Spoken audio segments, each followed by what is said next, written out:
Magandang linggo sa inyong lahat, araw ng pahinga. Sana kayo'y nakapagpahinga. Alam kong gabi na ngayon dyan sa Pilipinas at dapat ready na naman bukas para panibagong linggo ng pagsisikap at paghaharap sa mga hamon ng buhay. Alam naman natin na habang may buhay, may pag-asa. Alam ko po na talaga nakakawalan ng pag-asa habang naririyan ng mga Marcos sa liderato ng bansa. Pero meron naman tayong pag-asa dahil merong VP Sara.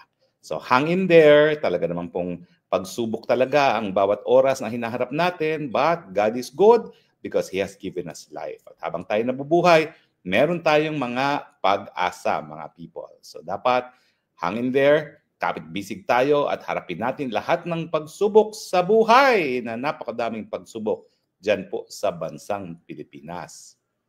Pero kung sa tingin ninyo na ang dami nating pagsubok, well, papaalalahanan ko lang po kayo yung pinakamamahal nating Tatay Digong nakakulong pa rin sa dahig, no?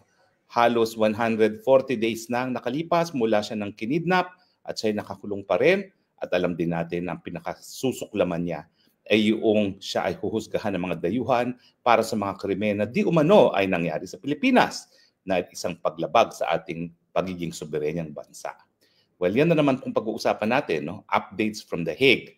Naghain po noong bago matapos ang linggo last week ng isang motion ang abogado ni Tatay Digong na humihingi sa hukuman na wag muna magdesisyon dun sa kanyang hinihinging interim release. Now, ang sinasabi niya, meron daw mga dokumento pa na hindi na ipipresenta ang prosecution dahilan kaya hinihingi niya na wag munang magkaroon ng desisyon ang hukuman. Well, ako naman po hindi ako abogado dyan, so malaya akong makapagsasalita at wala naman po siguro sa inyo na magdududa sa aking pagmamahal kay Tatay Digong. Nababahala po ako sa ganyang motion. Bakit? Unang-una, ang motion po para magkaroon ng temporary na pagpapalaya kay Tatay Digong ay nagmula sa kampo ni Tatay Digong. At ang dahilan kaya natin hinain yan ay dahil nais natin na sa lalong mabilis na panahon, magkaroon ng alternatibo dito sa detention ni Tatay Digong sa The Hague. Now, alam ko naman na maraming dapat ayusin dyan at pangunahin dyan sinong bansa na tatanggap sa kanya. Nauna nang napabalita na yung Australia na pinanggalingan din ni VP Sara ay humindi daw, bagamat ang sabi naman ni Inday Sara, wala naman tayong hinihinging interim release sa Australia. So hindi niya maintindihan bakit merong pagtanggi. Ngayon, papunta na naman si VP sa South Korea. Hindi ko alam kung siya ay makikipag-ugnayan sa mga otoridad doon para sa interim release. Pero malinaw na sa ngayon, baka wala pa talagang tatanggap na bansa para kay Tatay Digong at isa yan sa dahilan kung bakit pinagpapaliban ng depensa ng abogado mismo ni Tatay Digong yung desisyon para sa temporaryong pagpapalaya sa kanya. No? Well, uulitin ko lang po kung ano talaga ang track record ng ICC.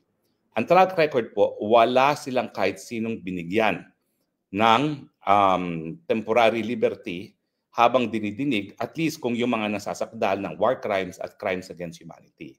Ang nabibigyan lang nila ng temporary release ay yung mga nasasakdal lamang dun sa mga tinatawag na crimes against administration of justice, pamimeke ng mga testimonya, pananakot sa mga testigo, yun ang nabibigyan na panandaliang kalayaan.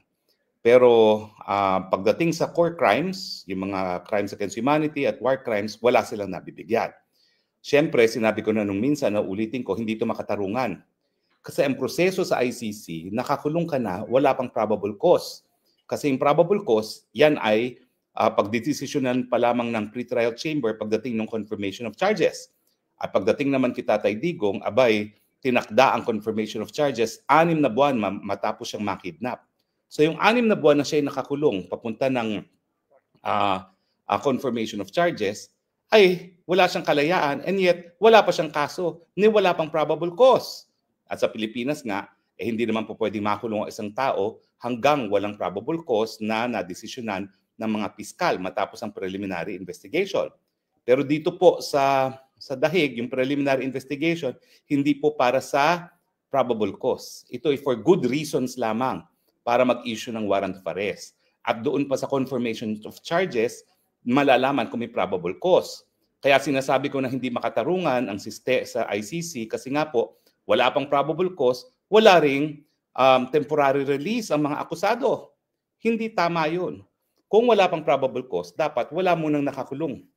Dapat yan, bigyan sila lahat ng temporary liberty kasi wala pa namang probable cause laban sa kanila. No? Pero ang siste talaga, nasa lungat sa siste ng mga naunang UN tribunals for the former Yugoslavia at saka para sa Rwanda, itong ICC hindi nagbibigay ng provisional release. Kaya lang tayo maasa na mabibigyan si Tatay Digong ng panandaliang kalayaan ay dahil siya yung kauna-unahang 80 anyos na nasasakdal dito sa ICC na meron pang kung ano-anong mga sakit. No? At sa tingin ko, sapat na dahil naman yan para siya ay mabigyan ng temporary release. Pero ang abogado ngayon ni Tatay Digong nagsasabi mukhang hindi sapat na dahilan yung kanyang edad at saka yung kanyang kalusugan. At meron pa daw mga ebidensya, mga dokumento na inaantay na dapat ipresenta ng prosecution para madesisyon ng korte yung issue nga ng temporary release. Hindi ko alam kung ano yung mga dokumentong yan. Pero in the first place, tayo humingi niyan. Kampo ni Tatay Digong humingi. Bakit tayo rin na magiging dahilan para isang tabi ang desisyon dito sa temporary release?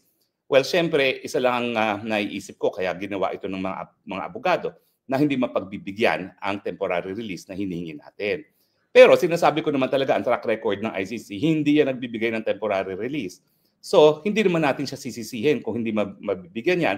Kasi, pag lumala rin ang mga health issues ni Tatay Digong, yung minsan na hindi napagbigyan ang temporary release, ay hindi naman po yan balakid para later on, kung mayroong mga bagong circumstance, mabigyan siya ng temporary release. Ang sinasabi ko lang, medyo nahehelo ako sa strategiya kung meron man yung depensa ni Tatay Digong kasi siya humingi, siya rin ang nagsabing huwag magdesisyon. Bakit pa nag-file kung ayaw mo namang madesisyonan at meron ka pang inaantay ng mga dokumento? It's as if sinabi na ng depensa, o sige, huwag niyo munang desisyonan yan. Diyan muna si Tatay Digong hanggang lumabas ang mga dokumentong inaantay namin. So, bakit mo pa pinaasa naman yung tao, no? Na pagkatapos niya mag-antay na more than 100 days na, ha? More than 100 days. 50 days bago nakasampa ng motion para ma-dismiss ang kaso on the basis of lack of jurisdiction. 100 days bago sila nag-file para dito sa temporary release. Bakit mo pa pinaasa yung aking Tatay Digong na magkakaroon ng temporary release after 100 days sa pagkakakulong kung in the end, sasabihin mo rin pala, wag mo munang desisyonan yan. It's as good as dapat hindi ka na nagsampa kung hindi mo rin naman gustong madesisyonan. Sa ngayon, dahil sa tingin mo, hindi mapagbibigyan. So yan po ay malungkot. Malungkot dahil ibig sabihin, mananatili na naman nakakulong si Tatay Digong na wala pang probable cause. Sinasabi ko sa inyo talaga, hindi katanggap-tanggap itong ganitong katagal na pre-trial detention. Bakit sinasabi kong pre-trial detention? Kasi nga wala pang probable cause at wala pang trial on the merits and yet nakakulong na doon si Tatay Digong. At hindi gaya ng ibang mga preso na pwedeng bisitahin ng mga kaibigan, abay ang dalaw ni Tatay Digong ay tanging pamilya lamang. Bakit? Ano ang kinatatakot nila sa mga kaibigan ni Tatay Digong gaya ni Harry Roque? O di ba? Samantalang sa Muntinlupa, hindi naman family lang ang pwedeng bumisita. Meron pang pastor, meron mga pare, may mga kaibigan. Walang hadlang para siya bisitahin ng ibang tao dahil wala pa naman napapatunay ang pagkakasala ang Tatay Digong. Wala pa nga probable cause. Tapos, pagbabawalan yung bumisita ang hindi pamilya. Ewan ko ba kung anong nangyayari dito sa ICC na ito, pero hindi talaga makatarungan ng siste na wala pang probable cause, nakakulong ka na at napakatagal ng panahon na lumilipas dito nga sa tinatawag natin pre-trial detention na wala pang napapatunayang probable cause, kulong ng kulong na sa akusado. Hindi po makatarungan yan. Kahapon po, nagkaroon ng pag-rally muli para hingin ng pagpapalaya ni Tatay Digong. Wala po ako doon dahil meron po akong kapatid na bumibisita at meron kaming galing po sa ibang bansa at meron kaming ginawa. Pero sa akin nga po, well, talaga pong ang remedyo para siya ay mapalaya, nakasalalay po yan sa legal na proseso at kung hindi po makukuha yan sa legal na proseso sa ICC, gumamit ng ibang legal na proseso. At yun naman aking minumungkahi na hindi na pagbibigyan ng pamilya. Nasa kanila po yan. Pamilya po sila. Hindi po tayo matitinag sa pagbibigay ng suhestyon. Bagamat tao rin po, no? Dumarating sa punto na parang ayaw mo na magbigay ng suhestyon kung talaga namang hindi ka napapakinggan. Pasensya na po, tao lang po. Yan po ang aking damdamin. No? At nag-iisip na nga po ako kung mas mabuti pa sigurong umuwi na lang ako ng Pilipinas at kahit papaano, labanan ng Marcos administration sa loob ng kulungan. Kasi sa mga pangyayari po dito sa kay Tatay Digong sa Dahig, hindi ko naman po maatim na panuurin lang si Tatay Digong habang nakakulong at walang nangyayari. Hindi po tayo nagkulang sa pagbibigay ng suhestyon, kaya lang po hindi po tayo ang nagdedesisyon para kay Tatay Digong. So, ganun yan pong ka-frustrated ako at iniisip ko nga, siguro mas mabuting labanan na yung aking walang saysay na kaso sa Pilipinas at labanan si Marcos dyan sa Pilipinas muli. Dahil kayo namang mga Pilipino, ano ba yan? 2 taon na ako nagsasalita, nagwawakwak dyan sa Marcos ngayon na nagsasabi na wala nang dahilan para magpatuloy pang mamuno ang tao na wala sa tamang pag-iisip. Wala namang gumagalaw dyan sa Pilipinas.